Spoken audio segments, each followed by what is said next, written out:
Pada suatu hari, diceritakan kisah tiga orang sahabat yaitu Kendi, Buyung, dan Awang yang sedang mengembara.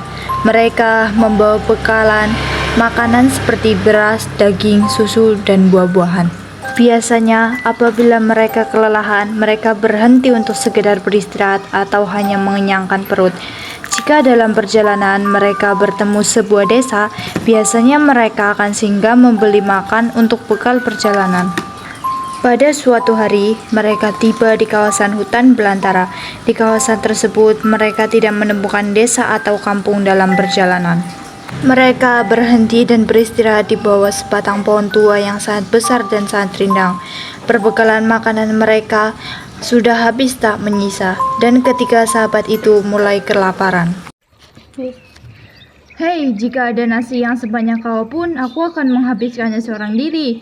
Tiba-tiba Kendi mengeluh. Dia memegangi perutnya yang sedari tadi belum diisinya dan badannya ia sandarkan pada pohon tua yang sangat besar itu.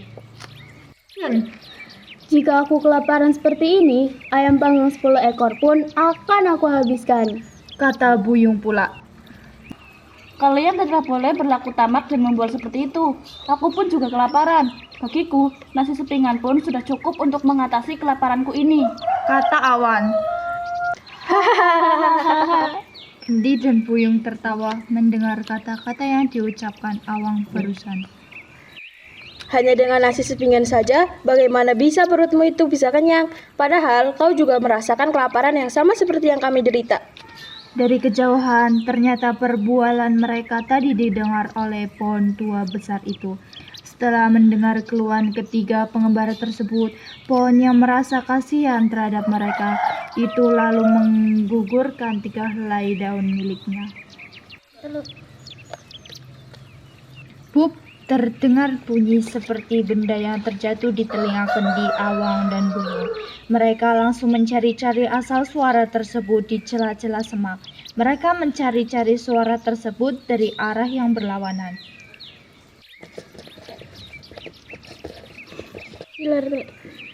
Wah, ada nasi sekawah, kata Kendi heran dan menjerit karena ia kaget melihatnya. Dia menghampiri nasi sekawah yang masih beruap itu. Tanpa berpikir lebih lama, ia memakan nasi tersebut dengan lahap.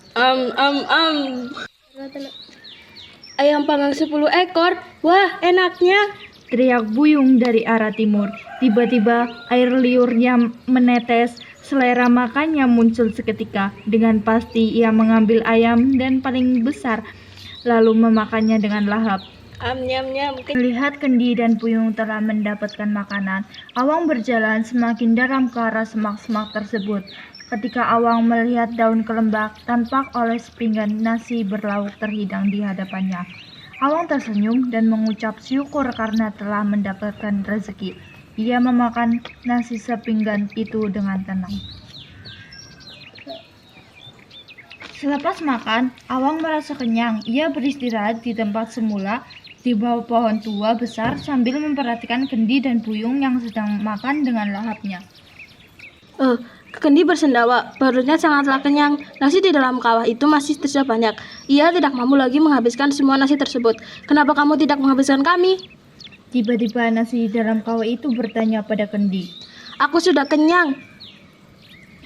Bukankah kamu berjanji akan menghabiskan kami sekawah? Tanya nasi itu lagi. Tapi perutku sudah kenyang, jawab Kendi. Tiba-tiba nasi itu berkumpul dan mengejar Kendi. Kawah itu menyekap kepala Kendi dan nasi-nasi itu menggerogoti tubuh Kendi. Kendi menjerit minta tolong. Buyung juga kekenyangan. Ia hanya dapat menghabiskan seekor ayam saja. 9 ekor ayam lagi tersisa di tempat pemanggang. Karena terlalu banyak makan, perutnya berasa mual. Melihat bagi ayam-ayam panggang itu saja, ia merasa muak dan hendak muntah. Buyung segera pergi meninggalkan ayam-ayam itu ke dalam semak. Kenapa kamu tidak menghabiskan kami? Tiba-tiba ayam panggang itu berbicara. Aku sudah kenyang, kata Buyung. Makan seekor pun aku sudah muak, katanya. Tiba-tiba muncul 9 ekor ayam jantan dari celah-celah semak di tempat itu. Mereka berlari ke arah Buyung. Ayam-ayam itu mematuk dan mengoyak tubuh Buyung. Buyung melompat-lompat sambil meminta tolong. Awang bagaikan bermimpi melihat teman-temannya. Kendi terpekik tak tertolong. Buyung melompat-lompat dan berguling di atas tanah. Awang tidak dapat berbuat apa-apa. Ia seperti terpukau melihat kejadian itu. Akhirnya, Kendi dan Buyung mati. Tinggallah Awang seorang diri. Ia meneruskan semua perjalanannya.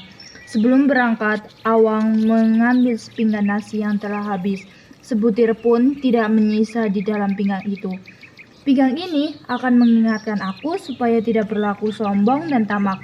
Makan itu secukupnya, jangan berlebihan agar tidak mubazir, kata Awang, lalu ia meninggalkan tempat tersebut. Amanat dari cerita ini, janganlah membuat janji yang tidak dapat kau tepati, apalagi dengan sombongnya kau melontarkan janji tersebut seolah-olah kau dapat menepatinya, namun kenyataannya kau tidak dapat menepatinya.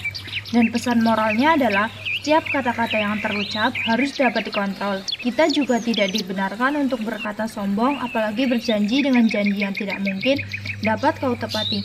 Janganlah juga kau menjadi orang yang tamak, karena suatu saat nanti pasti akan ada balasan dari orang-orang yang memiliki sifat yang buruk. Terima kasih.